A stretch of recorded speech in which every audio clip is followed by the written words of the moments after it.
Urobiť dobré raňajky nie je nič ťažké. Spolu to zvládneme. Dnes si ako základ vezmeme nadýchaný toastový chlieb. Ľubovoľnou formičkou vykrojíme v strede tvar a oba kúsky necháme na sucho orestovať na rozpálenej panvici. Rovnaký tvar vykrojíme aj z plátku šťavnatej dusenej šunky.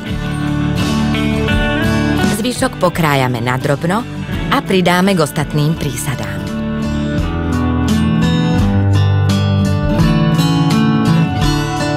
Pečivo na panvici obrátime a do otvoru striedavo plníme pokrájaný camembert, šunku, nasekanú červenú papriku a šalotku.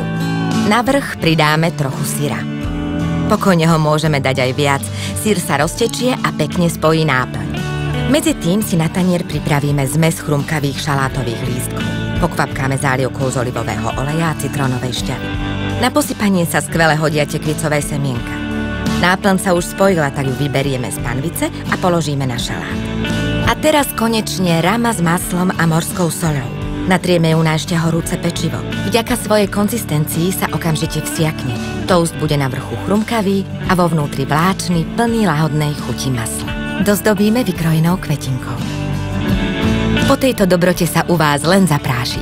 Stačí nadýchané pečivo, pár čerstvých prísad a nemôže chýbať ani rama s maslom.